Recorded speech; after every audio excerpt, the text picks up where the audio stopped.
오늘도 주신 말씀 통해 은혜 받으시기 바랍니다. 또 이렇게 새벽 제단을 사모하여 예배의 자리 그리고 기도의 자리에 나오신 우리 제자 광성교회 성도님들 주님의 이름으로 환영하고 또 축복합니다. 네. 오늘 말씀을 보면 우리는 이 회개하는 다윗의 눈물과 그리고 또 회복을 간접적으로 경험할 수가 있게 됩니다. 이 말씀 속의 주인공뿐 아니라 사실 우리 역시도 우리가 범죄했을 때 하나님 앞에 엎드려 회개한다면 우리 역시 회복될 수 있음을 분명히 보여주는 우리에게 굉장히 희망이 있는 또 은혜가 있는 그런 말씀이라고 할 수 있습니다. 이처럼 죄인이 하나님 앞에 엎드려 회개할 때 회복될 수 있다는 것, 이것은 정말 큰 축복이 아닐 수 없습니다. 오늘 이 새벽에도 하나님 앞에 간절히 부르짖으시고 또 회개하심으로 우리 믿음의 돌파를 이루시고 또한 영적인 회복과 평안을 누리는 저와 여러분들 되시기를 축복합니다. 네, 오늘 저희가 살펴본 말씀은 시편 6편 말씀인데요. 오늘 본문에서 다윗은 어떠한 질병과 대대적인 압제로 인해서 정말 죽을 것만 같은 그러한 상황 가운데 탄식하면서 이렇게 하나님의 구원을 아주 간절하게 구하는 그러한 모습들이 보입니다. 그리고 결국에 다윗은 말미에 가서 하나님의 은혜와 회복을 경험하고 있는 것을 우리는 볼 수 있게 되죠. 이러한 내용 때문에 이 시편 6편은 초대교회의 전통에 따라서 총 7편의 이 참회시 중에 첫 번째 참회시, 아주 대표적인 참회시라고 불릴 수 있습니다. 참회시를 다른 말로 하면 뭐냐면 회개의 시편이에요. 회개의 시편. 그래서 오늘 본문 초반부를 살펴보면 이 다윗이 원수들의 이러한 위협과 피난의 그러한 여정 가운데 이 고생을 너무나도 심하게 해서 이 육체적으로나 그리고 감정적으로나 굉장히 쇠약해져 있음을 우리는 볼 수 있습니다. 특별히 1절 말씀을 살펴보면 다윗은 이 자기가 경험하는 현재의 고난들이 자신이 하나님께 범죄했기 때문에 하나님 앞에 큰 죄를 지었기 때문에 하나님께서 자신에게 주시는 징계라는 것을 아주 잘 알고 있었어요. 우리 함께 1절 말씀 같이 한번 읽어볼게요. 시작. 여호와여 책망하지 마시오며 주의 진노로 나를 징계하지 마옵소서. 아멘. 이 본문에서 사용되고 있는 책망과 징계, 이러한 단어 언제 사용되죠? 누군가가 아주 잘못을 했을 때 보통은 높은 사람이 낮은 사람에게, 그죠? 힘이 있는 사람이 힘이 없는 사람에게 행사할 수 있는 것, 이게 바로 이 책망과 징계라고 할 수 있습니다. 그럼 여기에서 오늘 본문에서 힘이 있는 분, 강한 분은 누구일까요? 네, 감사합니다. 바로 하나님이시죠. 그런데 이 하나님께서 왜 이 책망하고 징계를 하고 계신 것일까요? 이 말씀 통해서 유추해 보면 그분이 굉장히 지금 진노하고 있어요. 그죠? 굉장히 분노하셨어요. 그랬기 때문에 분노의 책망 그리고 진노의 징계를 행하고 계시다는 것이죠. 여기서 책망하다, 징계하다라고 쓰여진 이 히브리어 원어를 살펴보면 야카 그리고 또 야샤르라는 단어가 사용되는데요.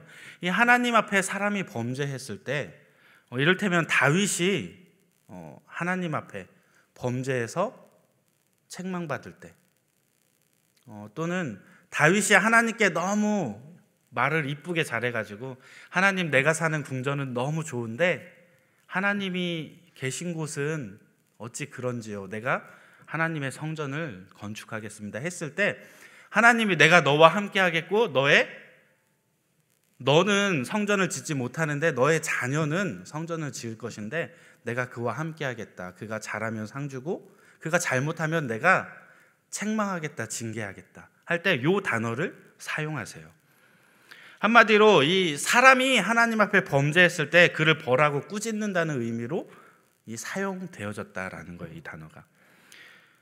다시 말하면 다윗은 자신의 연약함과 자신의 죄악으로 인해서 벌어진 일이라는 것을, 지금 자신이 겪고 있는 고난이, 그 환경이, 그 아픔이, 고통이 자신의 죄 때문에 일어난 일이라는 것을 알고 있었어요. 유추해 보면 다윗이 오늘 시편에 잘 기록되어 있지는 않지만 다윗이 밧세바를 취했죠. 그래서 그의 남편인 우리야를 전장으로 내몰아서 죽였어요. 그러한 죄악이 연결되면서 이 압살롬이 사랑하는 딸 디나를 강간하게 돼요. 그래서 압살롬을 쫓아내죠. 도망가요, 압살롬이. 그리고 다시 돌아와서 압살롬이 반역을 일으켜요. 결국에는 다윗 왕이 쫓기게 되고 예루살렘 성전에서 나와서 3일간 도망하는 신세를 겪게 되는 것이죠. 이처럼 이 다윗이 경험하는 아픔들, 고통들, 이것은 하나님의 진노로 임한 결과라는 것을 자신이 잘 알고 있었어요. 그런데 그럼에도 불구하고 지금 1절 말씀에서 하나님께 이러한 분노를, 진노를 좀 거두어 달라고 그렇게 간구하고 있는 것을 우리는 볼 수 있습니다. 지금 이렇게 하나님 앞에 간구하는 다윗의 모습은 어떠할까요? 굉장히 수척해졌고 뼈가 떨리며 영혼도 떨린다고 그가 스스로 고백하고 있습니다. 뼈가 떨린다고 묘사한 것은 그의 육체가 굉장히 쇠약해졌고, 그리고 어쩌면 질병이 그에게 들렸음을 우리는 유추해 볼 수 있는 것이죠. 2절 말씀에서 뼈가 떨린다라는 표현에 이어서 뭐라고 3절에서 말하냐면 영혼이 떨린다. 그의 영혼이 떨린다 라는 표현을 통해서 두 번이나 자신이 얼마나 지금 두려움 가운데 있는지, 얼마나 떨림 가운데 있는지를 반복해서 표현해주고 있습니다. 이것은 다윗이 정말 극심한 고통 가운데 이 두려움을 겪고 있다라는 표현으로 우리는 해석할 수 있습니다. 여기에서 우리는 다윗이 얼마나 힘들었는지, 얼마나 고통스러웠는지, 그의 모습이 얼마나 비루한 상황에 처해졌는지 우리는 굳이 말하지 않아도 알 수 있다는 것이죠. 사람의 신체 중에 뼈는 어떤 역할을 하죠? 이 몸을 지탱해 주기도 하고 아주 중요한 이 내장 기관을 보호해 주는 역할을 해요. 한마디로 몸의 가장 강력한 부분, 가장 강한 부분이 바로 뼈라고 할 수 있습니다. 반면에 영혼, 이 영혼은 어떤가요? 우리가 뭐라고 특정할 수 있나요? 영혼은 나라는 존재의 가장 깊고 본질적인 그러한 영역이라고 할 수 있습니다. 그렇다면 뼈가 떨리고 영혼이 떨리는 것, 둘 다 막 이렇게 떨리는 것을 우리는 어떨 때 이러한 경험을 할 수 있을까요? 날씨가 좀 추워지면 경험할까요? 날씨가 추워지면 뼈가 떨리는 건 경험할 수 있을지 몰라요. 근데 날씨가 춥다고 우리의 영혼이 떨리고 두려움을 느끼진 않죠. 어떠한 외부적인 요인에 의해서 뼈가 떨리는 건 느낄 수 있을지 모르지만 그의 영혼의 떨림은 사실 외부적인 요인이 아니라 그의 내부적인 요인에 의해서 좌지우지 된다는 것을 우리는 알아야 합니다. 마치 다윗이 이 의로우신 하나님의 존전 앞에 나아갈 때, 다윗이 그의 영혼이 건강했다면, 그가 죄짓지 않았다면 아주 즐거움에 하나님을 찬미하며 나아갔겠죠. 그런데 그가 죄를 짓고 죄인이다 보니 하나님 앞에, 그 존전 앞에 나아가는 자신, 죄인의 모습으로 하나님 앞에 서는 모습, 상상만 해도 그의 영혼이 오돌오돌 떨리는 것을 우리는 느낄 수 있다는 것이죠. 사랑하는 여러분, 오늘 다윗은 주님의 분노와 주님의 진노 앞에 두려워서 떨고 있는 상황이라는 거예요. 그는 자신의 고난이 하나님께 자기가 범죄했기 때문에 벌어진 것을 잘 알고 있었어요. 무엇보다 이러한 고난은 하나님이 해결해 주셔야 이러한 상황 가운데 벗어날 수 있을 것이라는 것을 다윗은 너무 잘 알고 있었어요. 내가 아무리 발버둥 쳐도 이 상황을 벗어날 수 없다. 내가 이러한 죄의 문제를 해결할 수 없다라는 것을 다윗은 잘 알고 있었습니다. 그렇기 때문에 다윗은 끝까지 철저하게 오늘 시편 말씀을 보면 하나님만 붙잡고 하나님을 의지하고 나아가고 있는 것이죠. 사랑하는 여러분, 다윗은 고통의 원인이 원수나 대적 때문에 일어난 것이 아니라 자신에게 있다고 하나님 앞에 고백해요. 그런데 우리의 모습은 어떠한가요? 이 땅의 그리스도인들은 죄를 인정하고 고백하는 것에 굉장히 인색해요. 자기가 잘못해놓고 자기 잘못한 건 말하지 않고 그 사람이 잘못했기 때문에 난 어쩔 수 없이 거기에 대응하느라 이렇게 한 거야. 그런데요, 하나님 앞에 서잖아요. 저 사람이 어찌했던지 간에 나의 행위로 판단받고 나의 행위로 하나님께 심판받는다는 것을 우리는 알아야 합니다. 그렇기 때문에 우리가 이러한 죄의 인정과 죄를 고백하는 것, 이것은 신앙인에게 있어서 너무나도 중요하며 꼭 필요한 일이라는 것을 우리 이 새벽에 마음판에 깊이 새기시기 바랍니다. 모든 사람은요, 힘들어질수록 자기 중심적으로 변해요. 내가 힘들고 내가 어려울수록 나의 상황과 나의 환경에 매몰되어 시야가 좁아지고 다른 사람이 누군가 나의 상황을 알아주길 바랄 뿐이지 내가 이 상황을 헤쳐나가서 다른 사람에게 무언가 손을 내밀고 베풀 생각을 우리는 하지 못한다는 거예요. 그래서 문제의 원인이나 문제의 해법을 우리는 생각하지 못하고 고통의 터널이 점점 길어져서 하나님, 내가 언제까지 이 힘든 고난의 길을 가야 합니까? 라고 한탄하며 탄식하는 것이 우리 기독교인의 대부분의 모습이라는 것입니다. 하지만 건강한 그리스도인이라면 고난에 빠지지 않도록 노력하는 것도 중요한데, 죄를 짓지 않도록 노력하는 것도 중요한데, 더 중요한 것은 뭐냐면 우리가 고난의 상황 가운데 놓였을지라도 그것을 빠져나오는 방법을 익혀야 한다는 거예요.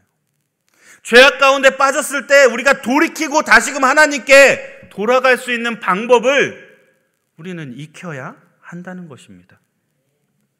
사랑하는 여러분, 고난 속에서 헤매지 마시고 속히 그곳에서 빠져나오기를 주님의 이름으로 축복합니다.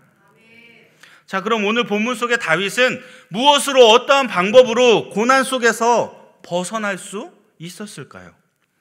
첫 번째는 회개의 고백을 드려야 한다는 것입니다. 우리 함께 본문 6절 말씀 읽어보겠습니다. 6절입니다. 시작.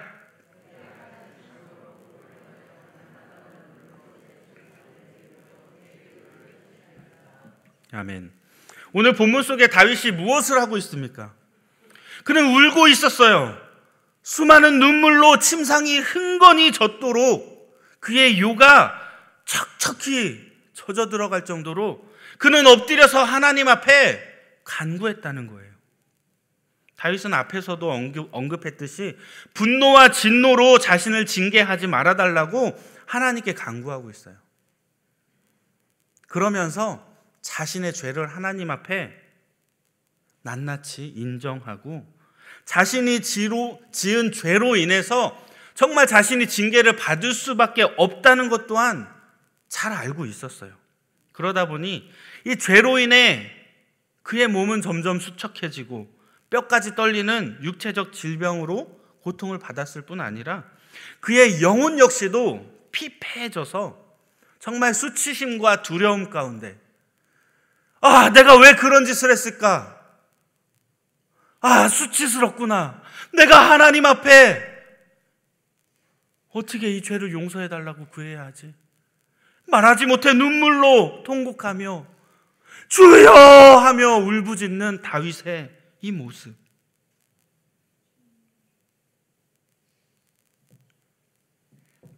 오늘 본문에는 다윗이 어떠한 죄를 지었는지 구체적으로 기록되어 있지 않아요. 그런데 어떤 죄를 졌는지 모르지만 우리가 확실히 알 수 있는 것이 있어요. 그게 무엇이냐면 죄의 결과는 그의 육체는 병들고 그의 영혼은 고통받을 수밖에 없는 상황을 초래하게 된다는 거예요. 사랑하는 여러분, 우리가 어떠한 죄를 졌는지 중요하지 않아요. 큰 죄, 작은 죄 우리는 나눌 수 있을지 몰라도 하나님이 보실 때 죄는 그냥 죄입니다. 죄는 우리의 육신을 좀먹고 우리의 영혼을 피폐하게 만들어 간다는 거예요. 이러한 가운데 다윗은 이러한 상황에서 벗어날 수 있는 방법으로 무엇을 택하냐면 자신의 죄를 인정하고 하나님 앞에 통곡하며 하나님의 자비와 하나님의 은혜를 구했다는 거예요. 사랑하는 여러분, 우리가 아무리 좋은 신앙의 소유자라고 할지라도 우리는 얼마든지 죄에 빠질 수 있고 또한 영적인 육체적인 고통을 겪을 수 있다는 거예요. 그런데 이러한 상황 가운데 우리가 기억해야 할 것은 고난 가운데 우리가 힘이 들 때 우리가 하나님 앞에 엎드러져야 한다는 것입니다. 오랜 시간 하나님 앞에 통곡하며 회개해야 한다는 것입니다. 그저 주님 내 죄 아시지요? 용서해 주세요 하고 가버리는 것이 아니라 정말 깊이 있게 하나님의 존전 앞에 나아가서 하나님 내가 죄인입니다. 하나님 나의 죄를 용서하여 주옵소서. 내가 아무리 발버둥 쳐도 죄의 문제를 해결할 수 없습니다. 당신의 피 묻은 십자가만이 나의 죄를 해결할 수 있음을 내가 믿습니다. 사랑하는 여러분, 이러한 경험이 있으십니까? 이러한 시간들을 통하여 흔들리던 뼈와 영혼이 안정을 찾게 되고 더욱더 강한 내면의 힘으로 하나님께 영광 올려드리는 저와 여러분들 되기를 주님의 이름으로 축복합니다. 또 두 번째는 다윗이 회개의 고백을 드렸다면 이제는 이 믿음의 고백으로 다시금 선포해야 한다는 것입니다. 본문 8절 말씀을 우리 함께 읽어보겠습니다. 시작. 악을 행하는 너희는 다 나를 떠나라. 여호와께서 내 울음소리를 들으셨도다. 아멘. 지금까지 간절하게 부르짖었던 이 간구, 회개, 통곡, 이러한 기도의 응답을 확신하게 된 다윗은 본문 8절 이하의 말씀부터는 이 대적을 향하여 담대한 믿음의 고백을 선포합니다. 바꿔 말하면 8절부터는 이 눈물로 통곡하고 회개하던 다윗의 모습이 갑자기 변화되어서 확신과 담대함으로 바뀌어지는 모습을 보게 된다는 것입니다. 왜일까요? 다윗이 눈물로 하나님께 부르짖었을 때 그는 하나님께서 자신을 용서해 주셨다는 확신을 가질 수 있었기 때문입니다. 죄의 문제가 해결되면, 용서받으면 하나님과 우리의 관계의 회복이 일어나게 됩니다.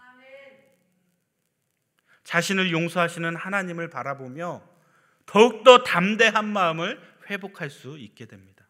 그리고 그로 인해 둘러싼 적들에게 너희들이 아무리 강력할지라도 다 나를 떠나갈지어다. 하나님과의 관계가 회복되면 그 무엇도 다윗을 두렵게 하지 못했다라는 것입니다. 그래서 이 다윗은 더 이상 과거의 죄 때문에 근심하거나 고통 속에서 신음하는 것이 아니라 자신을 용서하신 하나님을 바라보며 이 담대함을 회복할 수 있었고, 그리고 하나님 앞에 더욱더 가까이 나아갈 수 있었다는 것입니다. 사랑하는 성도 여러분, 우리가 전심으로 회개할 때 하나님께서는 우리를 용서해 주시는 분입니다. 그리고 이러한 용서의 확신이 드는 순간 우리는 다른 사람 앞에서도 떳떳하고 세상 앞에서도 당당할 수 있는 믿음의 담력을 얻게 된다는 것입니다. 8절의 상반절 말씀만 우리 한 번 더 읽어볼 건데요. 다윗의 심정으로 믿음의 고백을 한번 당당하게 외쳐보겠습니다. 한번 따라해 보세요. 악을 행하는 너희는 떠나가라. 악을 행하는 세상 풍조는 떠나라. 악을 행하는 사단의 권세는 떠나라. 사랑하는 여러분, 우리가 회개함으로 하나님과의 관계가 회복된다면 우리에게는 힘이 생기고 능력이 생겨납니다. 우리를 참소하는, 우리를 손가락질하는 대적들을 두려워할 필요가 전혀 없다는 것입니다. 우리를 움츠러들게 하는 그 어떠한 환경이나 상황이나 문제 역시도 깨끗이 해결될 것을 우리는 믿어야 합니다.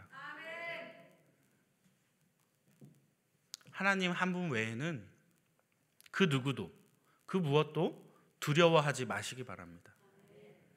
죄의 문제 외에는 그 어떠한 것도 두려워하지 마시기 바랍니다. 죄의 문제를 해결해 주신 예수 그리스도와 십자가 외에는 우리에게 자랑할 것이 아무것도 없습니다. 그저 오직 예수, 그 예수님을 바라보는 저와 여러분들 되시기를 바랍니다. 이제 말씀을 마무리할게요. 사랑하는 여러분, 우리 성도들의 가장 큰 특권은 바로 하나님 앞에 회개할 때 우리가 용서받을 수 있다는 사실입니다. 혹시라도 죄로 인해 두려움과 고통 가운데 떨고 계시다면, 혹시 힘들어하고 있는 분이 계시다면 회개라는 이 은혜의 회복의 길로 오늘 속히 나아오시기를 축복합니다. 하나님께서 지금도 저와 여러분들에게 회개의 기회를 주고 계십니다. 지체하지 마시고 지금 바로 오늘 이 순간, 오늘 이 새벽에 회개하시기 바랍니다. 그리고 이 회개를 통해 하나님과의 관계가 회복되어질 때 우리는 용서의 기쁨을 느낄 수 있고 또 그 기쁨을 누리며 영적인 당당함을 회복하게 될 것입니다. 또 잊지 말아야 할 것이 있는데, 우리 믿음의 기도는 반드시 응답되어진다는 것입니다. 세상 일은 천천히 또는 갑자기 이루어지곤 합니다. 그런데 사실 갑자기 일어나는 대부분의 일은 사실 알고 보면 이미 천천히 진행되고 있었던 것이 어느 순간에 완성되어진 것입니다. 그런데 우리는 이 천천히 이루어지는 모습이 우리의 눈에 보이지 않기 때문에 답답해하며 낙심할 때가 많이 있다는 것입니다. 우리가 기도할 때 어떤가요? 하나님, 이 기도가 왜 더디 이루어지지 않고 있나요? 아니요, 하나님 그 순간에도 일하고 계십니다. 하나님의 계획과 하나님의 방법 가운데 반드시 그 일을 성취하십니다. 사랑하는 여러분, 믿음의 간구하시기 바랍니다. 믿음의 고백하시기 바랍니다. 믿음의 기도로 하나님 앞에 나아가는 저와 여러분들 되시기를 바랍니다.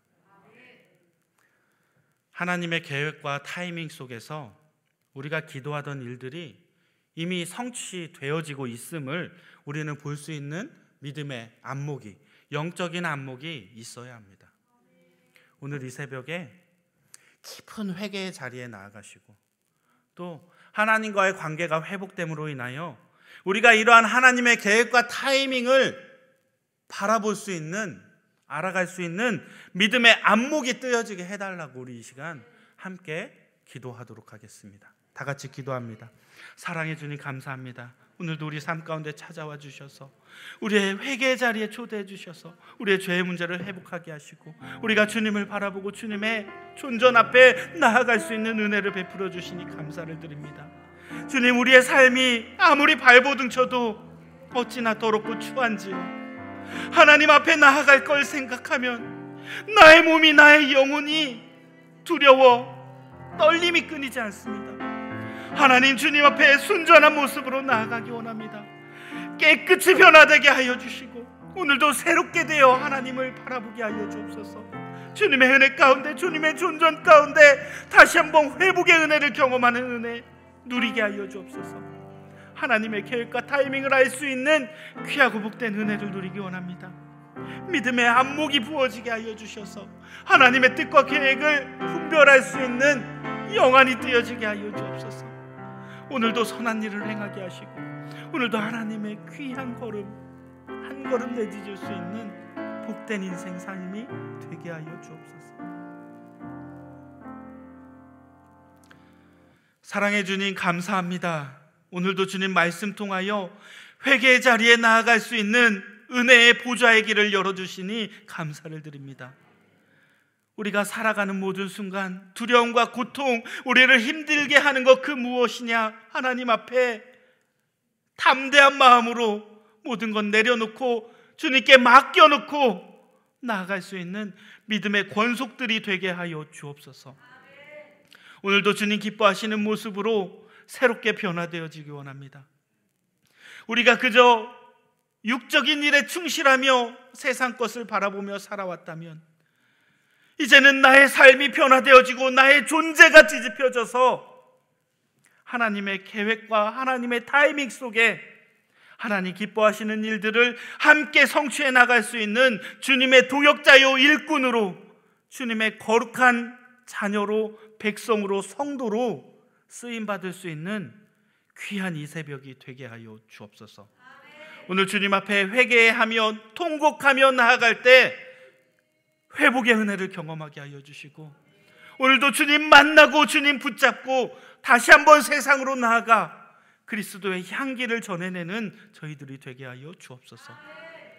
오늘 이 하루도 함께하여 주실 줄 믿사오며 우리 주님 예수 그리스도 이름으로 기도하옵나이다. 아멘. 주여 주여 주여.